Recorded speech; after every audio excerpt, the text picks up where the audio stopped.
Welcome to NWHM in Conversation, celebrating the Maya Angelou Quarter and the American Women Quarters program. My name is Jennifer Herrera, and I'm the Vice President of External Affairs for the National Women's History Museum. We are so pleased to join our colleagues at the Smithsonian as consultants on this inspiring and important project. And we're pleased to be joined today by several members of the team that help bring this exciting, wonderful, inspiring program to life. Before we start our conversation, I would like to share a little bit about the National Women's History Museum. Founded in 1996, NWHM is one of the nation's leading cultural institutions dedicated to uncovering, interpreting, and celebrating women's diverse contributions to society. We're a leader in women's history education, and we work to bring to life the countless untold stories of women throughout history so that we can serve as a space for all to inspire, experience, collaborate, and amplify women's impact, their voices, and their stories, past, present, and future. We do hope you'll spend some time after this event learning more about the women you'll hear about today, not only through our resources on womenshistory.org, but also the resources of my incredible colleagues from the U.S. Mint and the Smithsonian that are here today. I'll serve as moderator for today's program. And before we begin, I have a few notes to share. First, there will be a Q&A directly following the discussion. So please use the Q&A feature on your screen to ask a question at any time. We'll hold them till the end of the event, but feel free to go ahead and ask them as the event continues. And also a video of today's conversation will be up on our YouTube channel in the next day or so. So we do hope you'll check it out there and share with your friends and family. So today we're joined by representatives from the United States Mint and the Smithsonian, who will share their insights on this historic four-year coin program, honoring trailblazing women and their lasting contributions to our society. From the United States Mint, we are pleased to welcome Megan Sullivan, Michelle Thompson, Greg Weinman, and Vanessa Hancock. And from the Smithsonian, we're joined by Jennifer Schneider, the program manager of the American Women's History Initiative. Welcome, everyone. So with that, let's go ahead and begin our conversation. Just a reminder, please put your questions in the Q&A instead of the chat. Okay, so let's begin. Megan, I'd like to start with you. Thank you for joining us. Now, you've been a part of the Mint team for 15 years, and the Mint is the world's largest coin manufacturer and has a strong history of artistic excellence. Can you introduce yourself and tell us a little bit about the Mint? Sure thing. Thank you, Jennifer. As said, I am Megan Sullivan. I have been with the Mint for about 15 years. I am the Senior Program Specialist in the Mint's Office of Design Management. That means that I manage design programs, which we'll talk about a little bit later. The Mint was established in 1792. Initially, we were established to produce coins for commerce. That mission has now very much expanded. We now produce circulating coins for trade and commerce. We also produce collectible coins, proof and uncirculated coins, commemorative coins and medals. We also produce investment grade coins, gold, silver, and platinum and palladium. And we also safeguard the US assets, the bullion in Fort Knox. When you hear something as secure as Fort Knox, that's actually us that they're referencing. We've got facilities in 6 locations. We have headquarters in Washington, DC, where I work. We have manufacturing facilities in West Point, New York, Philadelphia, Pennsylvania, Denver, Colorado, and San Francisco, California. And as I mentioned, the bullion depository in Fort Knox, Kentucky. Thank you so much. Now, on to Jen Schneider from the Smithsonian. Thank you for joining us today. Can you please introduce yourself to our audience and tell us a little bit more about the American Women's History Initiative? Absolutely. Thank you so much for having me. I'm Jen Schneider, Program Manager for the Smithsonian American Women's History Initiative, and I've been with the Smithsonian since 2018. The initiative is one of the country's most ambitious undertakings to research, collect, document, display, and share the rich, complete, and compelling story of women in America. Since 2018, the initiative seeks to create a more equitable and just American society by creating, educating, disseminating, and amplifying the historical record of the accomplishments of American women. Thanks, Jen. Now, the Smithsonian is a key partner in the American Women Quarters program. Can you tell us a little bit about your role and the role of the Smithsonian in the program? Yes, thank you. So in the Circulating Collectible Coin Redesign Act of 2020, That law stated that the Smithsonian American Women's History Initiative would consult on the American Women's Quarters program, along with our friends at the National Women's History Museum. And so to that end, I've been the Smithsonian's representative in these conversations. And we, the Smithsonian, were and are really excited to bring our expertise to this program and to get to work closely with another organization that focuses on women's history and our colleagues at the US Mint. Thanks, Jen. Now, Michelle, you are the lead, Michelle Thompson from the US Mint. You're the lead for the American Women Quarters program. And in this role, you lead a cross-functional team of experts through the ideation, strategic development, and overall execution of this initiative. Can you tell us a little bit more about yourself and about the American Women Quarters program? Absolutely, and thank you, Jennifer. I'm Michelle Thompson. I'm honored to be the program lead for American Women Quarters. I've been with the Mint for about 7 years, currently in the program management office, but prior to that in marketing in both government and the private sectors. So as Jennifer said, this historic program is part of the Circulating Collectible Coin Redesign Act of 2020, which just became public law last year in January of 2021. This program is an exciting and truly unique opportunity to honor a diverse group of women whose achievements and legacies truly reflect the strength and perseverance of our nation. So starting this year in 2022 and running through 2025, the Mint will issue 5 quarters annually, so 20 quarters total in this program, with different designs on the reverse or the tail side of the coin. Each of these reverse designs will be emblematic of accomplishments and contributions of one prominent woman of the United States. The women we've honored in this program will be from ethnically, racially, and geographically diverse backgrounds. And their contributions will also come from a wide spectrum of fields and ranges, including, but certainly not limited, to suffrage, civil rights, humanities, science, and the arts. Each of these women that we're honoring in 2022 is a powerful, inspiring woman. The far reach of their accomplishments and the experience of these extraordinary women truly speak to contributions women have always made in the history of our country. Thanks, Michelle. Now, the obverse of all the coins in the American Women Quarters program is sculpted by prolific American sculptor Laura Garden Fraser. And this is actually one of my favorite aspects of this phenomenal program is the story of Fraser. Can you tell us a little about her and her design? Certainly. So we've talked about how this program is honoring 5 women annually on the reverses, but we're honoring another woman in the choice of the obverse design. That's the head sign. The design was created by the renowned sculptor Laura Garden Fraser and will be featured on all of the American Women Quarters throughout the 4 years of this program. Now, those in the coin collecting community will probably recognize her name, but for people who aren't aware, the story behind the obverse is significant. Laura Garden Fraser was an accomplished sculptor. She was actually the first woman to design a US coin.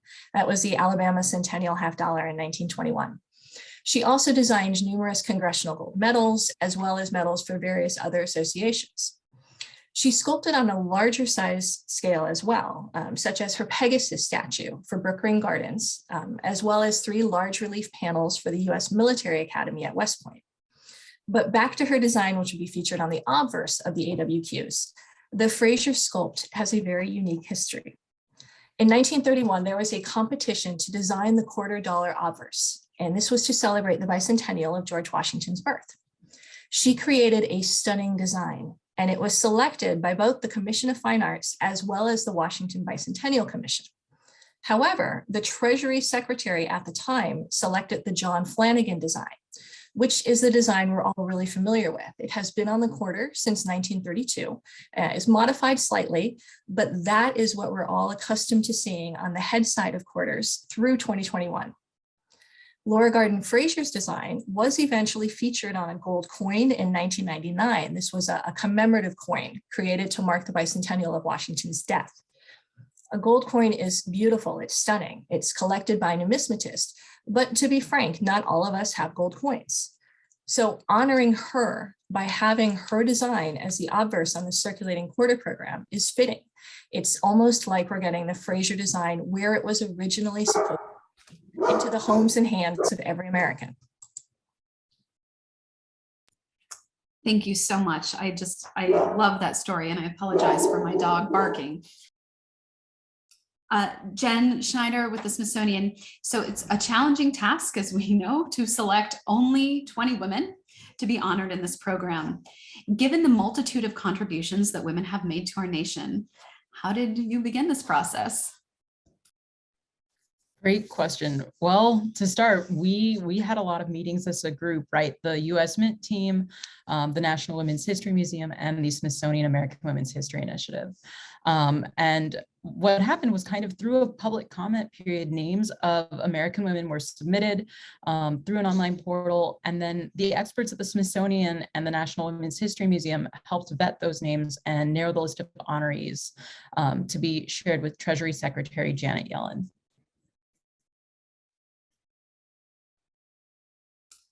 Thanks, Jen. Can you share some of the criteria that the potential honorees are evaluated on? Because there is criteria that was developed, and I know this is a question a lot of people are wondering. How are these women selected? What is that criteria? Yeah, absolutely. So working together, the U.S. Mint, the Smithsonian American Women's History Initiative, and the National Women's History Museum developed an honoree selection process and evaluation criteria. And so the legislation that authorized the American Women's Quarters program specified that the honoree recommendations should reflect diversity in field of work, race and ethnicity, time period, and geography. But working together, we developed some additional considerations, the degree to which the honoree's contribution was groundbreaking or pioneering, the lasting impact of the honoree's contribution, how it impacted the nation and the world, the degree to which the honoree's contribution has been under-recognized or underappreciated, or is a reflection of perseverance through adversity, or consideration of the honoree as a role model for Americans. Yeah, Jen, you mentioned that we received 11,000 submissions. That's not 11,000 names, that's 11,000 actual submissions, because a lot of people would write in and have the same thought on women to be honored. And so last spring, the National Women's History Museum created this portal to solicit public input on these coins. And it was really inspiring and powerful to review this list and see who people were thinking of. And also really inspiring because it showcased the power of women's contributions and how excited people are to see women on the quarter. So what a delight that was. It was open for several months last year, and every time we'd log into the portal and see so many more names, just thousands and thousands of submissions, was very inspiring and very powerful. Now I'd like to turn to Vanessa Hancock from the United States Mint. Vanessa, you have been working on the honoree selection process for more than a year. Can you please introduce yourself and tell us about your role in this project? I'm Vanessa Hancock, and I am a program manager with the Office of Design Management at the U.S. Mint. And I've been at the U.S. Mint for 3 years, too, with the Office of Design Management. And essentially, I'm a neutral steward of the process from beginning to end, working with internal and external stakeholders, along with a team of extraordinary artists to assist in the design development process for the honorees for this program. Great, thank you. And can you share if there are any restrictions in terms of potential nominees, and tell us a little bit about the portfolio of honorees for 2022? Sure. Aside from the criteria that Jen Schneider had mentioned, the nominees must have identified as women, were deceased, and were American citizens. And as Jen mentioned, that their contributions that need to be groundbreaking or pioneering and have had a lasting impact on our society. And these designs must be emblematic of the accomplishments and contributions of a diverse group of women spanning multiple historical eras in a wide range of fields. And our honorees for 2022 are, as we all know, first, Maya Angelou, who is a writer, a poet, performer, a social activist, and a teacher who rose to international prominence as an author after the publication of her groundbreaking literary autobiography, I Know Why the Caged Bird Sings, Dr. Sally Ride, a physicist, a pioneer in space exploration, the first American woman in space, a leader in science and education. Dr. Sally Ride captured the nation's imagination as a symbol of the ability of women to shatter barriers. Her historic flight represented just one aspect of her remarkable and multifaceted life. She was also an athlete, a science writer, a professor, an inspirational leader in science education. Wilma Mankiller, the first female principal chief of the Cherokee Nation. She sought to improve the nation's healthcare, education system, and government. After leaving office, Mankiller remained an activist for Native American and women's rights for the remainder of her life.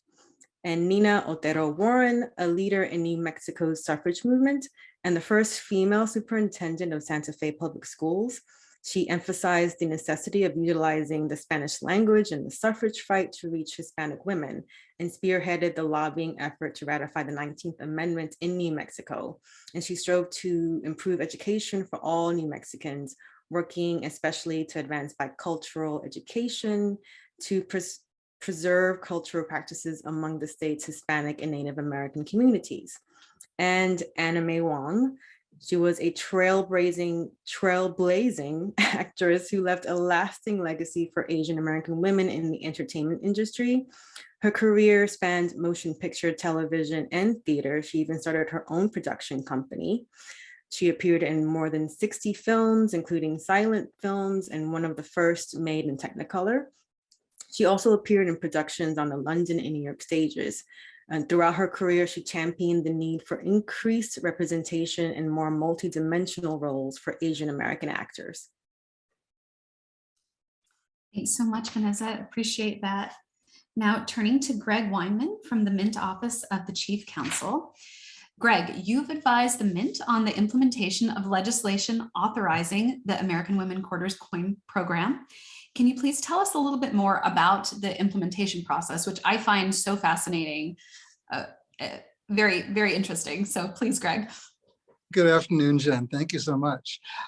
Yes, a little background. Unlike the private sector launch any new product so long as it doesn't violate the law, the Mint is a federal agency and can do nothing that is not specifically authorized by the law. As such, every product we produce, every commemorative coin, every congressional gold medal, every special program must be authorized by statute. And the American Women Quarters program is authorized by the Circulating Commemorative Coin Redesign Act of 2020.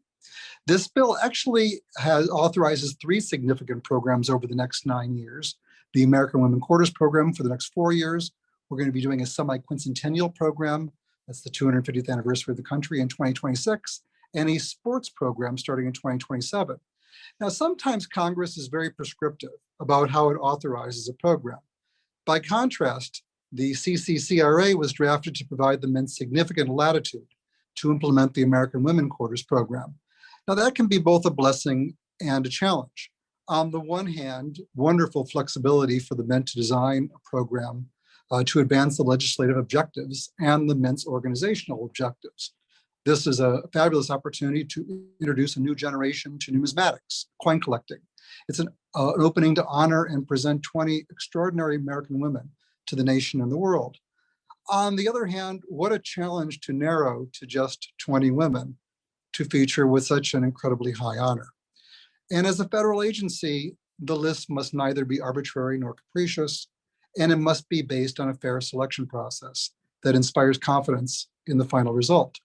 So what do? Step 1, we developed a design selection and approval process. To help with this, built into the legislation was authority for us to tap into the exceptional subject matter expertise of the Smithsonian and the National Women's History Museum. Step 2 was refining the factors for consideration and identifying the 20 honorees, as Jen Schneider pointed out. Step 3, once the proposed honorees are identified, we must then find the heirs of the honorees in order to secure the necessary legal name and likeness rights to feature the honoree on the coin as well as in the packaging and promotional materials. That's actually quite a challenge and a bit like a treasure hunt. To do this, we've been looking up probate records, speaking to biographers, reviewing news articles in archives. We worked with our friends at the United States Postal Service with respect to honorees that had been previously honored with a postage stamp over the many years. Step 4 is to secure the name and likeness rights, vet the proposed honorees with the Congressional Bipartisan Women's Caucus, as well as members of the Citizens Coinage Advisory Committee and any other subject matter experts, and then ultimately present the slate of recommended honorees to the Secretary of the Treasury for selection. Thanks, Greg. So, Greg, I want to pause for a moment because I know a lot of people are going to ask this. Can you, and somebody has already asked it in the chat, what about Harriet Tubman on the $20 bill? Yeah, it's important to clarify that the United States Mint is responsible for producing circulating coinage for the nation to conduct its trade and commerce. In addition, the Mint's mission is to manufacture and distribute precious metal and collectible coins, as well as national and other medals, such as congressional gold medals. It's our sister agency, the Bureau of Engraving and Printing, that is responsible for developing and producing United States currency, or Federal Reserve notes, for delivery to the Federal Reserve System. We know that the administration is committed to ensuring that our currency is reflective of our nation's diversity, and the AWQ program is an example of this commitment. Thanks, Greg. And one more question for you. This is also really, really cool part of your job. You have a unique role in the American Women Quarters program, and that you manage the relationships with the estates and loved ones of each of the honorees. Can you tell us a little bit about what that experience is like? Thank you. There's no higher honor a nation can bestow on one of its citizens than to feature their image and their story on circulating coinage. It's so rare. Every family that we've worked with has immediately recognized and embraced this exceptional opportunity. And the families play a critical role beyond merely executing a necessary legal document. They provide photos and materials to help our artists develop designs. They're a resource to expertise biographical material and verbiage that will appear on packaging and marketing materials. They're our best resource to helping the Mint promote the quarters. And the heirs for the 2022 honorees have just been a joy and an honor to work with.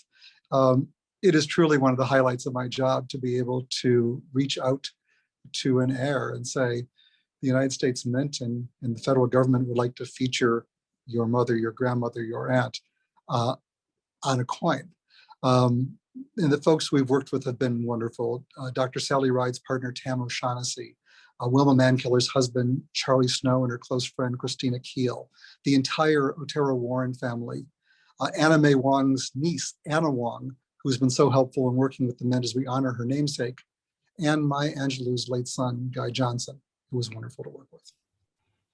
Thank you, Greg. I think it must, to get the call from the Mint saying that just must be so exciting to these families. Now, let's talk a little bit about the Maya Angelou coin itself, the first coin in this historic program. So Jen Schneider, Maya Angelou is the first woman who is honored in this coin program. Can you speak a little bit about Maya Angelou, her accomplishments, and the lasting impact she made to society? Absolutely. So Maya Angelou was a celebrated writer, performer, and social activist. She published poetry, essays, children's books, and autobiographies. She was nominated for and won countless awards, including 3 Grammy Awards for Best Spoken Word Album. And her works include more than 30 best-selling titles. She was born in St. Louis, Missouri in 1928 and chronicled her difficult childhood in her book, I Know Why the Caged Bird Sings, which was published in 1969. She wrote openly and honestly about her childhood, her experiences as a teenage mother, her struggles to break into show business, and her political activism. She published a total of 7 autobiographies. Though she's most often remembered for her writing, her talents touched many fields. Maya Angelou produced, acted, danced, made films, and worked as a professor and explored other creative pursuits. She was a politically engaged writer and an activist. Dr. Martin Luther King made Maya Angelou the Northern Coordinator of the Southern Christian Leadership Conference. In her lifetime, she received more than 30 honorary degrees and was awarded the Presidential Medal of Freedom in 2010 by President Barack Obama. She passed away in 2014, but left a real legacy behind in her written work and activism.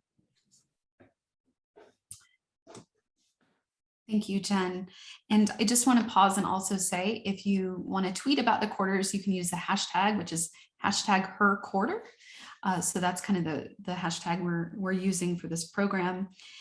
Now, turning to Megan Sullivan. As a senior design specialist, you've managed an astounding, this really is astounding, 100 coin and medal designs, including coins in the America the Beautiful Quarters program and congressional gold medals honoring the fallen heroes of 9/11. Can you tell us a little bit about the coin design process and your role as a design specialist? Absolutely. And you're right. When I realized it was over 100, I was pretty astonished myself, but I have to say each one is exciting and special. And I'm always so excited to start a new program. So what I do is I manage design programs from when the legislation is passed or the secretary authorizes us to create a coin or medal to the final design selection. At that point, we hand it off to manufacturing to actually turn the design into a coin or medal. To very, very quickly summarize the design process. To begin, we work with historians and subject matter experts, and in the case of these quarters, family members, to develop what we call a design brief, sort of a document that gives background on the subject matter of the coin or medal, talks about what would be appropriate to see, who are we honoring, what do we want to see, what do we want that to, what story do we want the coin to tell? The design brief is then presented to our artists. We work with two different groups of artists. We have our mint medallic artists who are our staff artists in Philadelphia. They are phenomenal, phenomenal artists, each one of them. They do both design work for us, and then they take that 2D design and turn it into a 3D sculpt for turning into a coin or medal. The other group we work with is our artistic infusion program. These are contracted artists from around the country. They are all phenomenal artists in multiple different disciplines, and they submit designs for our design programs. The artists using this design brief, doing their own research, they create and submit designs. Internally, we do reviews. We review them for aesthetics. We do a legal review with our legal team to make sure there are no copyright issues. And we review for what we call coinability. Can we make this? After a few rounds of edits, then the designs go back to the historians, the subject matter experts, and the family members. I always say this is kind of the scary part when I'm taking a design of a beloved family member and handing it to somebody and say, what do you think? Did we capture your family member? We ask them for reviews. And a big part of this review, obviously, we want to make sure that a family member is happy with a particular design, but family members and historians and subject matter experts may catch things that we as the Mint and our artists, we just really weren't aware of. These a lot of times are very small things like an element on a uniform or a figure depicted wearing an uncharacteristic piece of jewelry. I recently had a design where the figure was depicted wearing small hoop earrings, and apparently she never wore hoops. She only wore studs. And so that was, something very important to the family, something so small on a coin, but something so critical to the family. And we absolutely made sure that we got that right. So we go back, we work with the artists to resolve any of those issues. We make sure that we've really gotten this portfolio of designs correct. We then present all of our design portfolios to two federal advisory committees. We present to the U.S. Commission of Fine Arts, who review designs for memorials, coins, medals, government buildings, other design proposals. I often say that they review how the United States presents itself in art in many ways. And also to the Citizens Coinage Advisory Committee, and they review all the designs for coins and medals. These two committees make recommendations to the Secretary of the Treasury, who makes the final design selection. Thanks, Megan. And I understand you manage the design process for the Maya Angelou coin, correct? Correct. And in doing so, you worked closely with Mr. Johnson, Maya Angelou's late son, during the process. Can you talk a little bit about this experience and what that was like? Absolutely. It was such an honor to get to work on this program. Maya Angelou is just such an amazing figure with a phenomenal background. And how do you take that background and how do you take somebody like that and tell their entire story on a coin? And you can't tell somebody's entire story. but you can try to represent them as best you can. As Vanessa mentioned, Maya Angelou was a poet, a singer, an author, a civil rights activist, just an all-around amazing figure. And we were so lucky to get to speak with her son, Guy Johnson, throughout the process. I truly hope that he knew how much we appreciated that he shared his memories of his mother with us, not just telling us about her, but really sharing who she was and who she was to him. One thing that I will always remember is how he spoke of the grace with which she moved through the world. She was a dancer, and really every image that was ever taken of her, she had a presence in that image. She just knew how to carry herself, and she was just this larger than life figure. And part of the reason that the selected design was so special to him was that he felt like it really represented that aspect of her life, the positioning of the body, the movement. He felt that it was telling more of her story as a full person versus just looking at her as a writer or her as a dancer, but really sort of spreading that entire image of her. And being able to speak with him really ensured that we were able to capture her on this quarter as best possible. And we were just so incredibly lucky to get to work with him. Thank you, Megan. It's such a stunningly beautiful quarter and design. So Vanessa, can you talk a little bit about the reverse design of the Maya Angelou Quarter? We'd love to hear about the artist who created and sculpted the stunning design and what each element of the design represents. No, my pleasure. The reverse design is a beautiful depiction of Maya Angelou with her arms uplifted before a rising sun and a bird in flight. And the stance, the shape of the bird behind her, the rising sun are all images inspired by her poetry and symbolic of the way she lived, as Megan had beautifully just summarized for us. The bird meant to embody the free bird depicted in her poetry is a purple martin, a song native to Arkansas, where she spent most of her childhood. Her dress is similar to one she wore when she was photographed during her 20s and 30s. It's simple and form-fitting and designed to emphasize her elegant movement. These images also allude to and pay homage to some of her most powerful and well-known poems, like Still I Rise, On the Pulse of the Morning, and Caged Bird. And the artist who beautifully depicted this design is Emily Domstra, who is a member of the U.S. Mint's Artistic Infusion program. And she wanted to show Angelou as the embodiment of these works. Ms. Domstra is a prolific artist and award-winning artist who has designed more than a dozen coins for the Royal Canadian Mint and postage stamps for the United Nations Postal Administration. And the coin was sculpted by our very own U.S. medallic artist, Craig A. Campbell, who is also an incredibly talented and prolific sculptor and artist in his own right, whose work has been featured and commissioned by zoos, toy companies, and the film industry, and was a featured artist on the History Channel series, Monument Guys. So we are, got a wealth of talent at the U.S. Mint.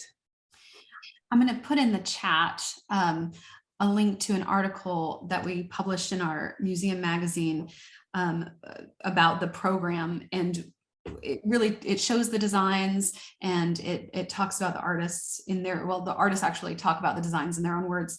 But one thing that that was in this article that really talked about the task these people have at hand. Through their extraordinary specialized artistry, they are tasked with communicating the essence and the story of America to the world on a canvas the size of a quarter. I mean, what artistry that they can execute this and so beautifully. Now, Michelle, I'd like to talk with you a little bit about the future of the American Women Quarters program. And I'm sure everybody is really excited to hear what is next. Absolutely. So the Maya Angelou Quarter, we started shipping it to the Federal Reserve Bank in early January, January 3rd.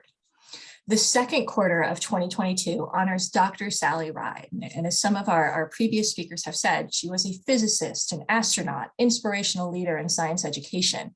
That one will begin shipping to the Federal Reserve Bank in late March. Collectible rolls and bags for her coins, the Dr. Sally Ride coin, do go on sale on March 22nd. I'm letting people know this because the Maya Angelou collectible coin sold out really quickly. As the team also mentioned, the remaining 3 quarters for 2022 honor Wilma Mankiller, Nina Otero-Warren, and Anna Mae Wong. Their contributions have often been under-recognized, but we really want to note that their extraordinary accomplishments are truly a model of a perseverance through adversity. The team is also working not only on events and launches such as this one for the 2022 honorary, but we're working through the other 3 years of the program as well. And insofar as 2023 honorees go, look for the announcement to be made shortly. And Michelle, finally, can you talk a little bit about what this program means to you? Absolutely. This program matters, and it matters because women matter. It is truly groundbreaking, and let's be honest, it's about time. Women have been extremely underrepresented on US circulating coins. There have been a few circulating coins. I've seen, even in your chat, people have mentioned some of them. We had Sacagawea golden dollar, we have the Susan B. Anthony dollar, and they also have been on some numismatic coins as well. But we've never had a circulating program solely dedicated to celebrating American women and their achievements. These women's journey and the spirit that these women showed is absolutely remarkable and deserves to be celebrated and honored. Now, for me personally, it's knowing that I'm involved with something that's so meaningful, not only on this national scale that we just talked about, but also on an individual level. American women, including young girls, maybe even especially young girls, will be able to look at a quarter now and that same quarter decades from now and see someone like them on it. We can all learn from the stories of these women and countless others. I mean, there's only 20 in this program. We probably can do this program for 50 years plus and not include and for everyone who should be honored. But this program gives me and gives younger girls hope, and it gives us inspiration on what is possible. Thanks, Michelle. So before we open up to questions, I want to let you know that all 5 of the American Women Quarters, all of the quarters honoring Maya Angelou, Dr. Sally Ride, Wilma Mankiller, Nina Otero-Warren, and Anna Mae Wong are included in the 2022 American Women Quarters proof set and the 2022 American Women Quarters silver proof set. They go on sale March 8th and March 22nd, respectively. I do know limited quantities are available, so you want to go onto the website. It's catalog.usmint.gov/women's quarters to learn more and to shop these quarters. And of course, you can also find them in your change soon. So I know a lot of people had that question on where can I actually buy these. So, okay, so let's turn to the questions. I'm really excited to dig into these. If you have a question in the chat, we had lots of stuff going on in the chat, so please go ahead and ask your question by checking the little Q&A button at the bottom of your screen. Okay, so give me just a second. When will the 2023 women be announced? And subsequent years, how are these announcements made? I can take that one. The 2023 women will be announced very shortly. We're looking probably in March, later in March, for that announcement to be made. I know everybody's very excited to find out who these women are. And then we will be on that sort of cadence moving forward. Great. And just to follow up about Fraser's history for you as well, Michelle. So she designed a quarter that won the contest, correct? And then it was not used. Well, ultimately, as Megan and Vanessa talked about in the design selection approval process, and as Greg had mentioned too, the Mint team does the research and they work through the designs. We make recommendations with our stakeholders and with the CCAC,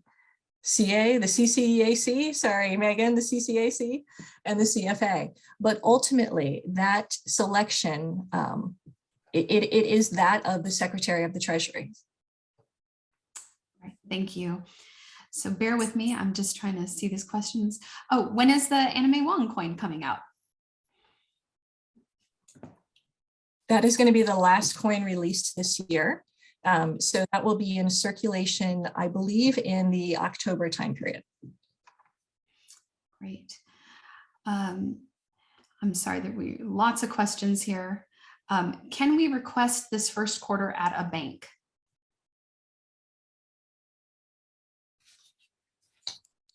Anyone want to take that? Can you just go to the bank and get it?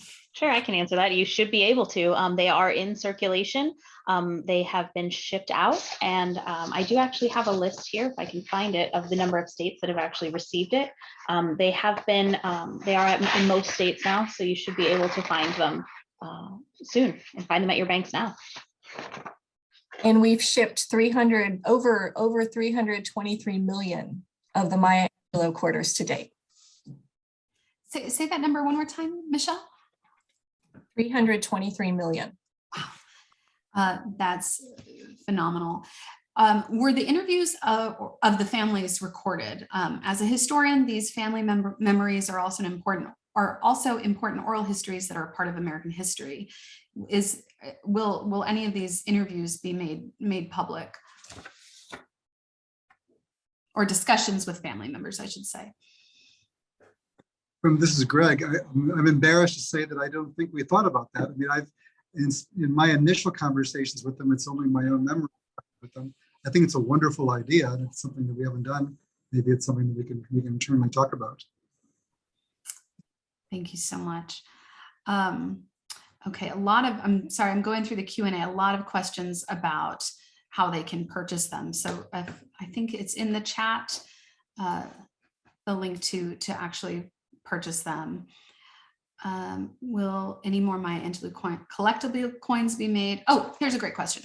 What is the difference between a collectible coin and a regular coin? And I assume maybe regular meaning circulating. I can talk about that. I mean, technically, they're all collectible. You can collect anything. You can collect coins, you can collect rocks. This is all collectible. But for us, when we talk about things that are made for collectible versus circulating, for us, it's really just a different finish. Circulating coins, obviously, they are put in your pocket, they're tossed around in bags. So they get a little dinged up. And when we ship them out to the banks, they're coming out in rolls. They've sort of been banged together a little bit. They may not be 100% perfect. They look like the coins in your pockets. The collectible versions that we sell, they are often packaged differently. I saw a question that, what's the difference between a proof coin and an uncirculated coin? The way I sort of describe it is proof coins are very shiny. They have sort of a mirrored background, and uncirculating coins have more of a matte finish. It has to do with how the dyes for the coins are prepared. It's just a different finish. Some collectors say the proof is better. Some say the uncirculated is better. It's really, I think, a matter of opinion on that. But those are more considered collectible. The coins you find in circulation, they're not going to have that kind of mirrored special finish. But the ones that are collectible, they have that finish. A collectible coin, a coin with a proof finish, a Maya Angelou quarter with a proof finish, it's still a quarter. You can spend it, but because of the special finish, it's worth more than 25 cents. If you've acquired it, if you've purchased it, you've paid more than 25 cents. We hear stories about kids being gifted proof sets by grandparents and they don't realize what they are, and so they break them apart and go and spend them. That is an option. It's not the primary purpose, but it's absolutely an option. So these are still coins, but it's just the difference in the finishing and how they're packaged and how they're all put together. I hope that long-winded explanation answers your question. Yes, I think you did. And one thing that's been really exciting as a consultant on this project is to really get a look at how the whole coin process. I mean, it's such a fascinating process from beginning to end. And I love learning about how coins are eventually end up in our pockets. So Jen Schneider, we have a question. How extensive is the research done on the candidates before they are chosen, and who does the research? Can you talk a little bit about that, please? Yeah, so when a potential honoree's name comes up, how we proceed is that I take it to the experts at the Smithsonian, and Jen Herrera takes it to the experts at the National Women's History Museum. So the Smithsonian, because we're 21 museums and research centers, we have a lot of experts. And so sometimes there is someone who I know, oh, this person, all they do is study, for example, like women in sports. And so if I have a question about a woman in sports, I take it to that curator and I say, hi, this person's name came up in discussion. I would love to have your take on it from that scholarly perspective against the criteria that we've set up. And so I send them the criteria and I send them the name and I just kind of say, like, what do you think? How do you think this person stacks up against this? And so once they've kind of given us a yes, no, from there, we discuss and we come to a consensus between the Smithsonian and the National Women's History Museum. And then from there, when it's time to send names forward, we actually write letters of support. Each institution submits several. And so those are scholarly letters explaining each woman's accomplishments, and also really kind of making sure that we can explain to the Treasury Secretary, as well as anyone who might have a question, exactly how each woman meets the criteria developed. Anything I missed, y'all? That was a great explanation. A very similar process on our end at the National Women's History Museum. We go to our Scholars Advisory Council and we follow a very similar process to reach consensus and really do our due diligence with all of the names we're considering. It's a lot of due diligence. So, okay. I just saw a great question in the chat. Can someone at the Mint, Ms. Hancock, perhaps share what kind of educational / outreach ephemera is being printed to share with the public? Neza or anyone else at the Mint? I'm not sure about what's being printed, but this right here is one way to reach the public, along with other events like this that we have scheduled for future honorees. And our marketing team is planning on doing wonderful things to promote the project, the program, and to also, because this is an educational program. I mean, we want the world to learn about these women who have not had, who have not been known, who are not well known and should be well known in the world and in our country, who have contributed so much to our country. So stay tuned. And if anyone wants to add to that, Michelle, in regards to what our marketing team has in the works. Absolutely. We are creating coin bookmarks that could be requested educational site. Perhaps we can get that email address up and share that in the chat, which is great. They're going to be created every year. You can request, I believe, 2 of them. And that way you can take these coins out of circulation and pop them into your collectible bookmark. Thank you so much. And, you know, at the National Women's History Museum, we have a page dedicated to these women. And also, and I know my colleagues at the Smithsonian also have a lot of wonderful resources. Our page, right now, we're starting off with biographies of all of the women. We're deeply committed to making sure that women's history is accessible and available to all, and that it's integrated into classrooms across the country. So we are pulling together biographies and exploring what other kind of resources we can make for educators and really learners of all ages to support this program. And you know, Maya Angelou is certainly a very well-known name, but a lot of the other women in this program are not as well known. And so it's such a wonderful opportunity to bring their stories to the light of day. And we use a hashtag #KnowHerName. And we really hope that through this program, the stories, excuse me, of women known and unknown are brought to light and really explored and celebrated, because you'll see soon, you know, a lot of people probably don't know too much about Otero-Warren, but what a fantastic story she has. And same with all of the women in this wonderful program. Okay, I'm looking at the chat. Okay, Given the popularity of Maya Angelou coin, is there a plan to mint more? And is the mint planning to reissue or redesign the obverse due to an error that has been discovered, which I'm not sure about? So anyone want to take that? Ooh, what is the error though? It's a cold sore error that has been discovered. We will look into this, Vincent. But is there, Fair to say, I haven't heard that yet either, but certainly we'll look into it. what about, is there a plan to mint any more of these coins? Like other, like, do you, Well, they just keep? The short answer from what I know, no, there's not. The mint has a very aggressive schedule of minting coins for commerce. At the moment, the demand for coins in commerce is unusually high. The mint is minting quarters as fast and as plentifully as it can, and they're on a production schedule, and they'll be moving on to the next honoree. So I do not believe there's any plans to mint more than is already planned or the mint is currently capable of producing. Okay, thank you, Greg. And we had another person ask, why is Maya Angelou's coin the only of the 5 not showing her face on? I can answer this to some extent.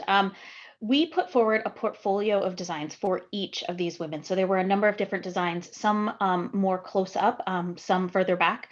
And a major part of the reason that the design of Maya Angelou that shows more of her figure was selected was really based on the commentary from her son. He really felt that the movement was so important. He just felt that captured his mother, and so to be able to show more of her figure, it obviously on the size of the quarter, it necessitated her face being smaller. There was no other intent other than that. It was really just so that we could capture that grace in her body and in her movement. Thanks, Megan. Is there an S&P minting of these coins?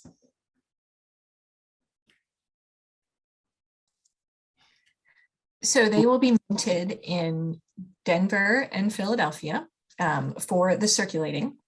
And then each of the numismatic collectible coins, each of the honorees will have S mint mark, P mint mark, and D mint mark. So San Francisco, Philadelphia, and Denver to purchase, but the San Francisco is not going to be circulating. Great, thank you. I'm going to share this one more time in the chat.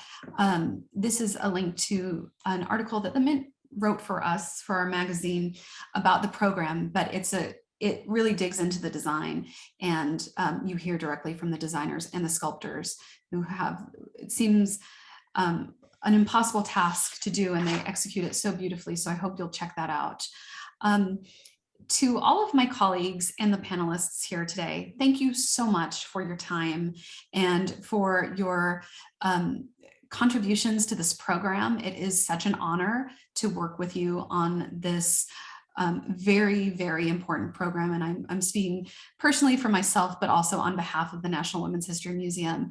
Just such an honor and a delight. And we're so proud to be a part of this important project. And it's just a pleasure to know you and to learn from you every time we're together about this program. So thank you so much. Again, please check out our resources, the resources of our colleagues at the Smithsonian, and of course, the resources from our friends at the United States Mint. So thank you everyone for joining us today. And we hope you'll join us again for another virtual event soon. Take care.